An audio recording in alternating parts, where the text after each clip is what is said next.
So, hello and welcome to the on-demand version of this week 6's Learning Lab Live, which is all going to be about lead generation. Now, this is quite a chunky presentation that is deliberately designed to be quite packed full of lots of very high level, high concept ideas, a pick and mix, if you will, of different opportunities in which you can look to develop your business. Again, the idea being that it's very high level, it's not into any dramatic detail, because you hopefully then would see in these concepts that some things will be for you, some things will not be for you, but you can take the notes that are for you and then come back to your usual contacts at More to Life to help explore those business development concepts further. So without further ado, I will get on to today's topic, or this week's topic, which is lead generation with the Learning Lab Live team. Now, during this presentation, what we're expecting to be able to do for you is to give you an idea of who today's sort of later life borrower is. You need to understand who your customers are if you are going to find them, and then talk to them. We're also going to look at how we can communicate with these people and the kind of messaging and images that we should use if we are going to market to them. We'll explore how we can find them. That could be direct to consumer or via introducers. And then finally, we'll look towards putting together a plan, how to make sure you're getting that return on their investment, even that investment is just an investment of time. So first and foremost, the area that we talk about first will be, how to find them in a direct to consumer basis. And as I say, really important first and foremost, and to understand who they are. Now, our traditional typical equity release customer, and still is the average age of 71/72 in our market, is, as I say, a customer that's usually between the ages of 70 and 80. Now, they usually have had the benefit of decades of house price growth. They've usually also been on that 25-year repayment mortgage journey. So they usually have a property that's unencumbered, but often are found to be cash poor whilst asset rich. And they're usually looking to release funds to supplement income, sometimes discretionary spend. We haven't had that much of it in more recent years, but we have seen it creeping back in with the odd family cruise, desperately aspirations about improving your property, especially, accommodating things that might change in your later life, like downstairs toilets or, downstairs bathrooms and wet rooms and that kind of thing. But one thing that's stayed consistent throughout is that gifting has always been a strong driver for equity release. So again, when we're talking about the messages we send out to people, thinking about, do you need income? Do you want to go on a holiday? Do you want to help your loved ones onto their, housing ladder, or just generally help them out? Now, first and foremost, then we explore very high level, as I say, where can we find these customers? Now, this is in a direct consumer environment, but do you know where they live in your area? I always say, you can find, lots of people congregate to certain property types, certainly, flats or bungalows, particularly if you've got large estates of bungalows, the chances are that people in that age demographic are there. They're going to be in libraries, in doctors, in the dentists. So these are places where you could consider putting sort of collateral, leaflets, posters to attract customers to the services that you offer. Local clubs and associations, again, that older demographic, you think about things like the bowling clubs, for example, churches and church groups. Again, at certain times in certain villages and towns, certain coffee shops or restaurants will have an older clientele. With the restaurant or cafe owner let you display some of your advertising there. I also call out a favourite of mine, which is local supermarkets. I don't know if you know your local supermarket, but if you go into certainly a Morrison's and the more traditional type, there will be a board there towards the exit where you can pin a variety of things for free. And you don't see skater kids hanging around those boards. You see people in our demographic who've got the time to stop and pause and have a read to see what's available in their local community. And talking local again, you're talking local fairs and fete. I've got a customer who in a local fair to me, you've got Ormskirk and you've got Formby, both of which has fairs, both of which have regular fetes and summer events, and both very much have a customer demographic that sits in our customer population. And just think about who you know as well. If any of you on this session listening have gone through the life office training of the 80s, 90s, and early noughties, you'll know that the first job you had when you were set out in business to go and find and farm for your own customers, it was, who do you know? Does everybody you know what you do? Do you ask everybody that you know if they do know what you do, if they share that message for you? So again, who do you know and how can you make your own personal network work for you? And always, and this will be something I will repeat several times through the presentation, always remember, refer a friend. By nature, we want to help each other. There is a psychological impact that we have called reciprocation. If, as a species, I do something for you, you automatically will want to do something back for me. But it's knowing what I want you to do. And again, asking people to refer a friend can be really, really strong. And our demographic loves to recommend. But also worth considering an incentive for that referral, looking at a Marks and Spencer's voucher, for example, for a reward in there, or the reward itself. As I say, if you've created that reciprocation, now I've done this for you, Mr. Customer, could you, if you know anybody else in your own circle that could benefit from the services that I've given to you, would you please kindly send that referral my way? Now, when we talk about the introducers, which again, we're sitting in the sort of the free area, but when I say free, it's usually costs of shoe leather and time. What are your routes to market? Now, routes to the market are just a marketing phrase that says, how do you find your customers and how do your customers find you? And certainly from an introducer point, on a needs-based basis, they're quite obvious, but worth shouting out. Mortgage advisors, wealth managers, people looking to, estate plan in that wealth space, especially with some of the changes that are happening in, policy at the moment with government, where customers may be quite concerned that they do need to ring fence their assets for the benefit of their estate outside of tax planning. Estate agents, please do remember to use the phrase lifetime mortgage as opposed to equity release, and call it directly out to those estate agents that we can use these products for purchase purposes.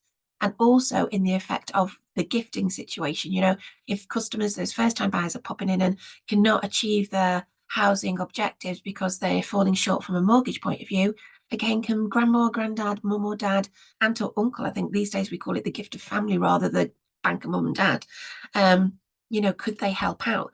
And it's also worth noting, if you are a holistic general practice advisor who advises all customer types across all products, that you'll know yourself that if you can get gifting, get that loan to value down for those first time buyers or house movers below the 95 or 90% mark, you can make a significant saving on their rates. So you could look at a parental gift in combination with a standard, first charge mortgage, and looking at blending the rates to see what is the best solution for those clients. But again, if you're not a general practice, this is good advice or information that we can give our mortgage introducers. Accountants, local building societies and banks, if you do have a local branch that still has a manager, they may be able to send some customers your way. And again, let in places like debt charities, local if they are, the local charity shop, citizens advice, anywhere like that, that you actually do have services that can help people with needs-based borrowing in our demographic. Nursing homes, have they got anybody that's got loved ones that still are in their homes but maybe struggling to pay those bills? And those people who provide domiciliary care, do they have clients that could do with the benefit of somebody doing some financial planning to help pay those bills? And don't forget the discretionary spend, it is still there. Builders, travel agents, gardeners, people who again are fulfilling services to our customers.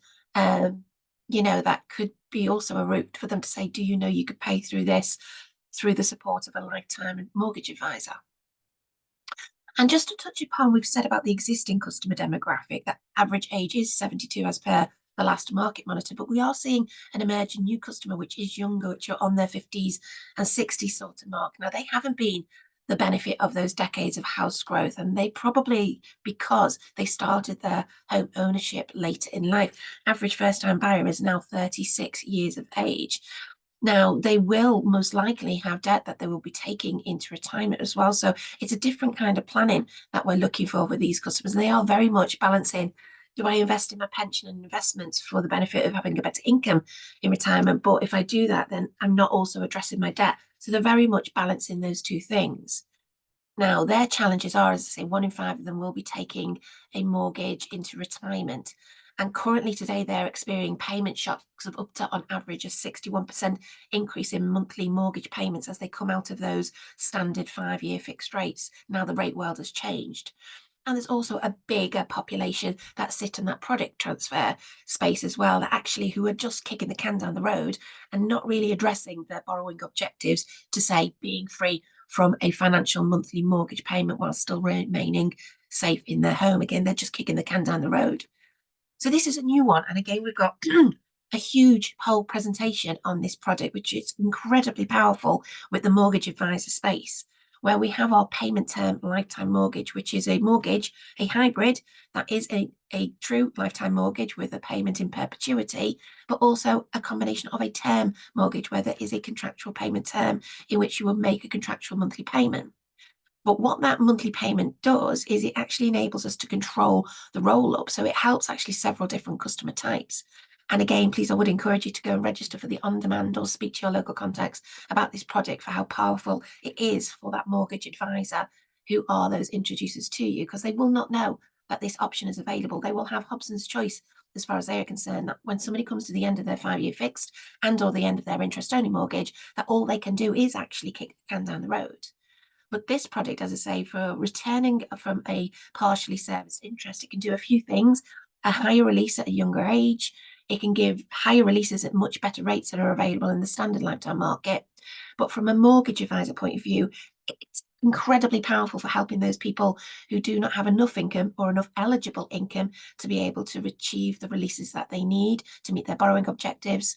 They're just much more affordable because the monthly payment is just much lower than its full service, alternatives in the Rio or TO space. And it is a genuine exit strategy for somebody finding them caught in that 5-year fixed rate, rinse, repeat sort of scenario where somebody's actually looking for some stability, having not enjoyed that recent payment shock of that, average 61% increase, and or looking for a proper exit strategy that isn't downsizing and, can get them to that point of security of tenure without them having to make a monthly payment. So again, please come to us for more details about this product. Really powerful with mortgage introducers. But also be unconventional with your introducer sources. They can come from anywhere. Anybody who is talking to a customer in our demographic, which, as I say, now is above age 50 rather than just above age 55, who has a property and a potential borrowing need, can actually be a good route to market. Now, moving on then, when we talk about where do you find these introducers? Now, if anything has got a common characteristic as a group of people, there will be a listing somewhere. You can go on Google and you can Google just about anything, and there's some ideas shown there. But also LinkedIn is a great space to go searching for people who may be, the kind of person that could make introducers to you. And then it's what do you do when you have these customers, be them direct customers or introducers? You need to think about a contact strategy. There's no point in having them and not doing anything with them. So, who are you contacting? What are you contacting them for? What is the purpose of the contact? I do always say be engaging. Don't just say, I do equity release, I do equity release, I do equity release. That gets really boring really quick and people will shut off. Again, if you are a reader, there's a book called the Chimp Paradox you could read that talks about the monkey brain and the human brain. And again, if you tell the human brain something more than once that it's not interested in, it switches the monkey brain on and it stops intellectually thinking about the question that you're asking. So please be engaging, tell stories, case studies, be interested and mix it up. But also think about the frequency again, talking about that human brain and that monkey brain, which I will credit John Dunkley for teaching me about that. The same thing again, if you tell a message too often, too repeatedly, and the human brain switches off, then it doesn't matter what you do after that. The monkey brain, as the gatekeeper, won't let you through. And also think about a call to action. If you're going to communicate to any group, be it your customers or be it your introducers, what do you want them to do with that piece of information? Do you want them to visit your website? Do you want them to give you a call? Do they want you to refer a friend? Make sure in any communication that you have a call to action. And that can be something as simple as having a footer on every email that you send, saying my business is built on referrals. If you have anybody that you think could benefit from my services, please let them know I am here. So it could be as simple as that, or a more direct kind of call to action or offer. For example, refer a friend and your friend will get a £50 off the advice fee, or whatever it is that gives a mechanic to actually incentivize them to take that call to action to the next level. And also then looking at how an introducer strategy specifically could look. Now, I also say with it, introduces, you need to establish a relationship with them. Just having them there in the background, I'm Bob, you're Bill, fabulous, move on, isn't going to really get you any of that engagement that you want. You really do need to establish trust with them as well. And there's something on there called the trust equation, which is C for credibility. What does that mean to you? That's your qualifications. That's how long you've been doing the job you've been doing, how many customers you've helped over your years. Reliability. I always try when I meet somebody for the first time to create an opportunity where I'm instantly going to do something for them. Now, that again triggers the reciprocity part of our brain to go, oh, I've done this for you. Now, there will be a natural want for that person to do something back. And if what I've asked them for specifically is business, that's what you'd hope to get in return. So I do use that reliability point. So straight away, I'm going to do this for you, Mr. Broker, and do it because it does those two things, shows them that I'm reliable, and also creates reciprocation. You know the word what I mean when you get there. Reciprocity, that's the one. And then there's also intimacy. Let them know a little bit about, what makes you tick, what things you enjoy, what's your family situation, because knowing a little bit as you about human, because people buy people who are like themselves and who they like. So knowing a little bit about you as a person really helps. But also really important that they know what the interest, the self-interest element is. What is in it for you? Because without them knowing what's in it for you, there can be a little bit of doubt and it would lack the trust if they don't see that your mutual objectives align. Now, always follow up, be consistent, and again, be engaging, tell stories, case study. Don't be boring, don't be repetitive. Otherwise, again, whether it's an introducer or it's a customer, the monkey brain will be the gatekeeper and the human brain will shut off. Now, again, you can just buy yourself an email list and just bang out a load of emails to them. Some mud will stick if you do that kind of strategy. Numbers do work. However, I always say voices and faces are the most effective. So if you can pick up the telephone and speak to somebody directly, that's better than an email. If you can actually get into a Teams or a Zoom, that again is better. And even still, if you can press the flesh, as we used to call it, and be in person, there is something that happens when you are in a room and across a desk or across a coffee table with somebody that just doesn't happen in any other environment. But it's usually a blend of all of them. Obviously, big numbers, emails, that's great. You'll get a much better return on in-person, face-to-face. But obviously, in terms of a capacity and a resource point of view, that's going to be, you're going to not be able to do as much as that. So it's really looking at a blend of all of those different communications. Now, coming on to messages, then again, coming back to our customer demographic and the customer drivers for what they want to buy, think about what messages you're sending out there. There's something we will touch again, very high level basis, which is socioeconomic grouping, which is just a way that marketing speak sort of pigeonhole people into common buying needs and common behaviors. So if somebody was described as an AB, for example, they're more affluent. They're probably looking more at the gifting and the inspirational spending. Whereas if you're looking down the C1, 2, D and E, that's probably more towards the needs based, and the D and E probably more around the debt consolidation. So think about your target market. Who are you talking to, and what could the right messages be based on what they're buying for? And again, if you're using images, and this is a big tip I picked up having worked with a later life brand within leisure, would you believe that when you get over the age of 50, people say, image speaks 1,000 words, and it does. And you look at an image because you want to see you reflected back, and that's what makes you think, that's me, so this should be for me. However, when you get into the later life space, you actually want to knock 10 years off it. Nobody actually in this later life space wants to see themselves as they are generally. They want to be the trendier, fitter, healthier version of themselves. So think about those images, think about the messaging, think about the buy-in signals you want to give. We've got there, is a perfect, lovely example of a gifting piece, for example, versus somebody looking at paperwork worried. That's probably debt consolidation, but definitely that aspirational piece where you've got obviously the young, fit, older, but having the time of their lives, slim build, attractive, those are the kind of things that people will buy in response to because they want to see images that are like what they want to be, not necessarily what they are.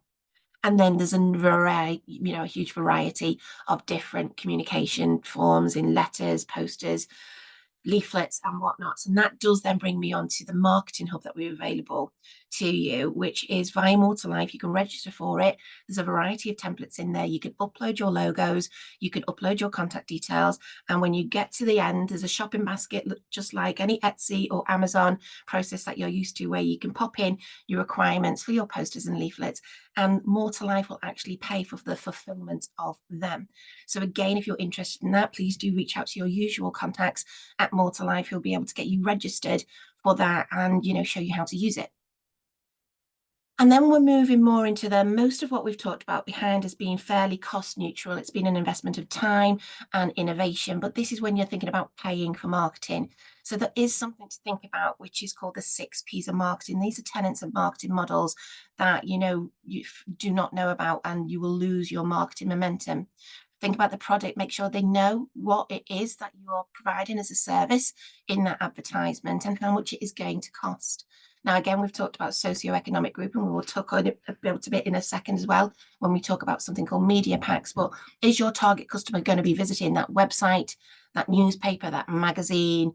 Are they going to be in the area where you're potentially doing a leaflet drop? Is your message getting to the right type of customer? Don't forget to talk about yourself, what it is that you offer in there and how to access the things that you do. Again, having that really strong call to action. Is it visit our website or give us a call, email me, whatever it is? How do they actually access what you are selling? And if you can fit one in, a testimonial, one-liner from a customer on how they helped, that is really, really, again, I've mentioned it several times, really, really powerful to tell stories about things and bring really the customer benefits of lifetime mortgages and any mortgages or services that you're providing to life. And again, think about the appropriateness of the publication or the place in where you are presenting what you do, because sometimes can be the right demographic, the right kind of reach, the right kind of customer, but the wrong kind of tone for what you're messaging out. So just bear that in mind as well.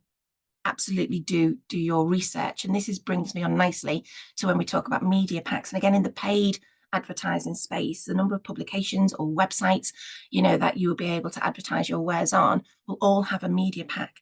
Now, in that media pack, you will find an age demographic. You will find sometimes geographic biases.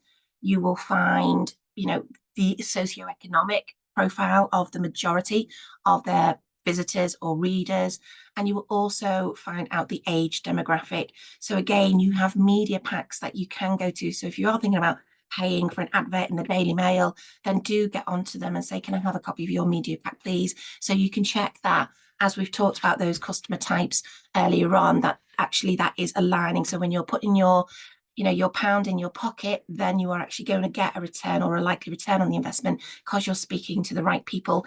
Again, looking at the socioeconomic mix with the right message. Are you going affluential? Are you going gifting at the AB end of the market? Or are you going financial freedom, debt consolidation at the lower end of the market? Now, again, when you're putting your advertising together, there is another rule you can follow, which is a 333 rule. And that is that you've got 3 seconds to grab their attention.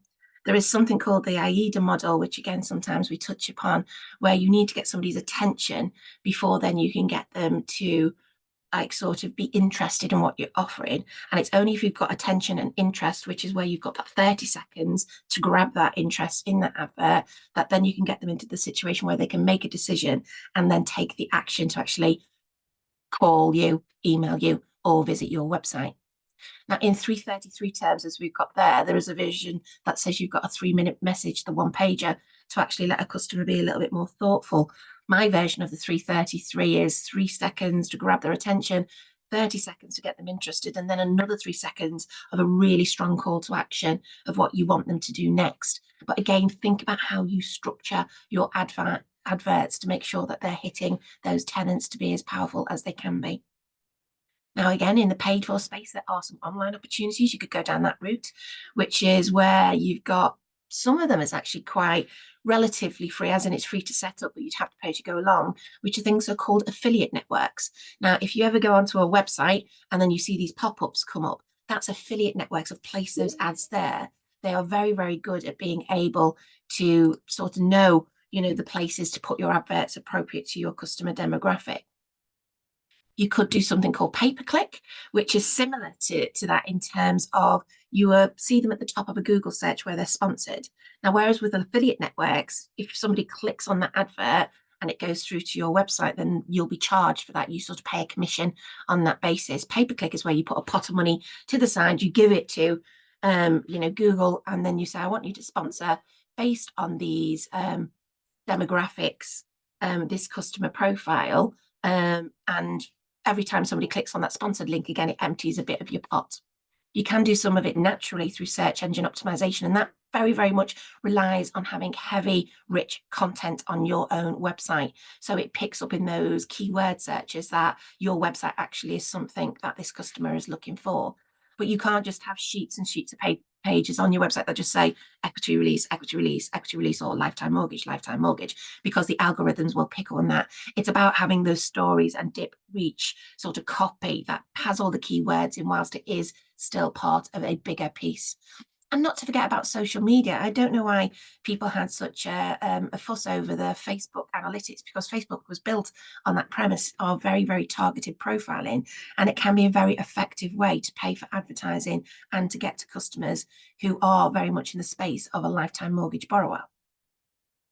And then finally, we come to our planning section of the session, where, as I say, we talked about AIDA before. We need to create awareness, interest, before they can have a decision and then take that action. Always set a budget. So even whether it's just the shoe leather side of business development, getting on the phone, going out and networking, or whether it is something that you're paid for, make sure that you set the budget, be it of time or cost, and set up your metrics as well. What is the return on investment? If you make 10 calls, do you expect to get through to, 2 people, of which one person will become an introducer? Those kind of simple numbers that just says, if I do this much activity, I'd expect this much in return, just to make sure your plans are staying on track, and you're not wasting time or, very importantly, expense. And then if you are thinking about buying in leads, because that's probably the most controllable and easiest way in which to drive new business in, there are a few hints and tips to be aware of. First thing is that speed is of the essence. Often people say to me, I don't buy leads because, these lead providers, they sell them on multiple times. And that's actually absolutely not true. What will happen, though, is that customer base is promiscuous. So they will probably go on to several sites and fill in their details. So you really need to be very quick. And coming back to a contact strategy, it's not just about what you do with the 10 leads where one buys and seeing that one buy is a success or a failure, depending on your perspective. It's what you do with the other 9. How do you stay in touch with them? How do you make them the customers of the future if it's not right for them now? And, or again, get them to refer a friend. If it's not for them now, it might be for somebody else that they know in their network now. And again, how can you get them to actually use that, spread that as your network out to other people? And on buying leads, they always blow hot and cold the lead support supplier. So I always say, if you've got a lead supplier and it's working out really well for you, that's fabulous. Always be fishing for more, because they do, as I say, blow hot and cold. Now, we're coming to the end of our presentation now, and there is a lot more support available at Maud's Life through our Learning Lab Live. So please do visit that, and, or as I say, your usual contacts for further support. And the last piece of advice I will give here is, there's a lot of information there, very, very rapid, very high level. Please, if you thought everything was fabulous, that's lovely, but don't try and do it all. That will be overwhelming. Just pick 1 or 2 things that you think you can do, the low-hanging fruit, that will be easy for you to implement into your business today. And ultimately, it is up to you. It takes an amount of discipline for you to have that plan, and for you to fulfill it, to actually take the actions that you can to help grow your business. Last thing to say is thank you very much for your time today. I hope you have enjoyed the session, and I do hope that we will see you at another Learning Lab Live soon.